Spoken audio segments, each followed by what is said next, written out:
In today's video, I go over my EVH 5153 EL34 50 watt round 2. Stay tuned.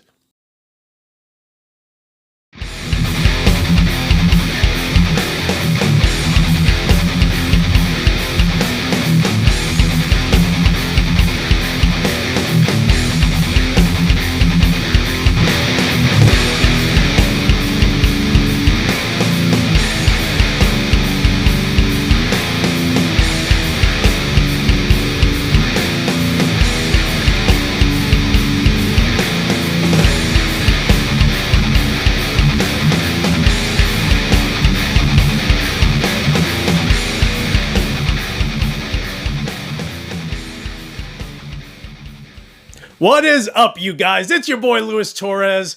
And yes, I got a hold of another EVH 5150 just because. So at one point, I had all of these amps, right?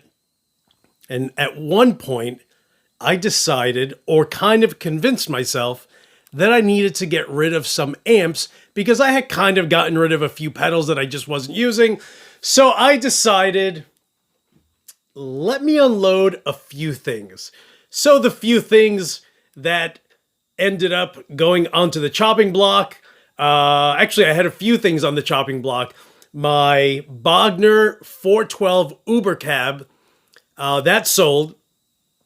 I ended up posting my JCM 800, and I'm glad that didn't sell. My Randall Satan, someone swiped like that.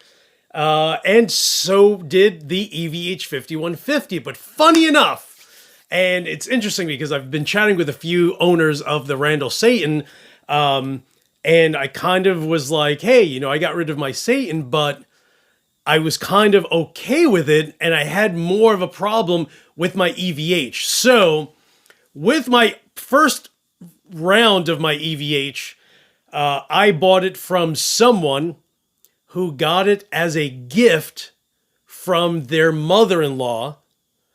So for him, it almost didn't matter how much he got for it because it was going to be 100% profit. So I was lucky enough to buy it for $500 and was convinced that that was the deal of the century and that there's no way I would ever find anything like that again. But I found myself not using it as frequently. So the room that I'm in now is literally my second living room that's been converted into my YouTube studio. So at the time, I had a bunch of my amps in my office. And if you look in my office, I had cabinets, amplifiers, I had my head rush, I had my bike in there, I had a stationary bike, actually a spin bike. I have two desks in an L shape with two 30-inch monitors on one side, two 27-inch monitors on one side, and up top on my shelf in the by the window is another 30-inch that I just watch my documentaries on. I literally use it as a TV. It's my Netflix monitor. So I had way too much in my office. So I was just like, all right, I need to make room. So let me just sell a few things. That guy dude, he got it for a steal of a deal just because I got it for a steal of a deal. But I'll be honest that once it left, instant regret. You ever have that feeling, dude, that you're just like, I kind of feel like I shouldn't have done that. So that's exactly what happened. And I realized that getting it at a low price was going to be, dude, I was convinced it was 1 in a million that I was able to buy it for that price. So, you know, over the last few months, I've seen them go for $800, $750. I think it was as low as $675. But then that guy was kind of going towards the Boston area. So I want to say he was probably like maybe a little over an hour and a half away from me. I'm just like, dude, never mind. That's going to cost me so much in gas just to get there. Because of course, only I have a car that uses 8 gallons to a mile. Not really, but it might as well the way I drive too, because I'm heavy footed. So here's this guy that posted this one on Craigslist, and he was looking to trade because he was like, oh, you know, I have this and it's kind of way too loud for me. I just want something with lower wattage. So if you have something that's 25 watts or lower, you know, let me know and I'll consider trading. And of course, I'm thinking in my head, my MT-15 is in that ballpark. But I love that thing. So I was like, I kind of don't want to trade because I got that for a good price too.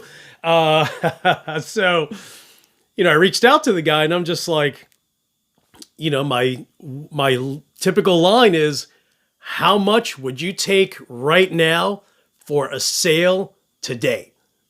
And we kind of dickered back and forth and I got it for $500. So with that, literally, it is brand new. Now, keep in mind that my first EVH 5150, I got for $500. The guy gave me the receipt, gave me the box.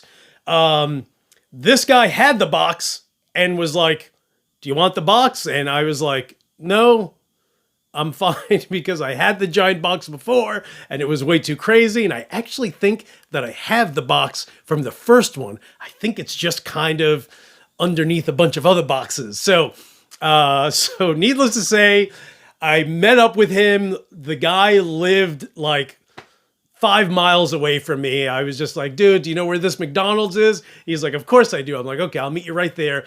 It took me 8 minutes to drive there. He met me there. Turned out to be a 67-year-old guy with a huge white beard. He's actually in a local. It's funny because I know what band he's in because he's in a southern rock band, but he plays all over my neighborhood and in Saratoga Springs. So I was just like, oh, I've heard of you guys because there's a venue not far from me and they have a huge sign on this major road. And I've seen, you know, driving by, oh, who's playing this week? And I would see the name of his band. So the guy's literally one of us. He's just, you know, 20 years plus older than we are, but he's legit talking about his Mesa Boogie. He's talking about his Marshall cabinets. Like the dude, yo, if I showed you a photo of his, of his guitar room, it literally looks like this, just with more guitars. Like it's like a half stack and then a guitar in the middle and then another half stack and then another guitar. And the photo is literally broken up into 3 segments because on one wall, he has the same thing. Amplifier, guitar on the wall, amplifier, guitar on the wall. So legit, the guy's as much into guitars and his gear just as one of us would be. So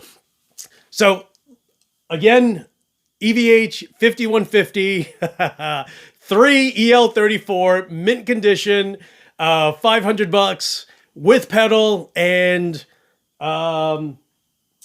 the manual also. So you can actually see it right there. That's it there. How funny is that sticking out? So I'm going to play a little bit and hopefully it sounds great because I switched mics. I'm using a Shure SM57 along with the Audio-Technica AT2020. So I'm shifting a little bit. And the new microphone that I got is an AKG and it looks crazy. So this is what I'm recording on, is that thing. So I switched my audio mic and I have my stand here, but I got to duck it out of the way so you guys don't ever see. There it is. You guys don't even know these little silly tricks, you crazy wackos. All right, so let me go ahead and I will be using my Washburn Solar 6-string FR with Seymour Duncan Solar pickups. The only pedal that I'm using is my Pepers Dirty Tree, and I'm actually using it in the TC setting, and let's have a listen.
Okay, so there you have it. Here is my Washburn Solar. And if any of you guys think that this is not as great as a solar, just know that this is made in the same factory that the new solars are made by the same people, because why try to reinvent the wheel and find a new manufacturer when you can just strike a deal with the current factory and say, yo, what's up, son? Yo, I don't have a contract with Washburn anymore, but you know what? You guys still have 600 of my guitars back there. You guys want to change it from Washburn to Solar guitars? And that's what happened. So for all of you guys who are like, oh my gosh, look at the Solar, look at the top, it looks so great. Yo, that's a veneer. A veneer. Dude, that thing is paper thin, and you suckers are paying $1,200 for a paper thin, you know, maple flame, and the rest is ash. Ah, ash. I mean, I love ash, don't get me wrong, but it's ash, kid. It's ash. Yo, that's like having a big rope chain, and it's just gold fill. It's not even gold. It looks gold. Everyone else is like, yo, look at that dude right there with that big fat rope chain. That's gold. Go fill, kid. Only cost me $150. So that's, you know, business is business, right? Business is great for the Solar Guitar Company. So guys, hey, listen, hit the subscribe button if you haven't, jerkface. I will go there and kick you in the shins. I have all of these pedals that I will be reviewing one at a time and then having a mix between them. So stay tuned to the next video where I talk about my boy, truck driver Shawn. Thank you for watching. I'll talk to you guys soon.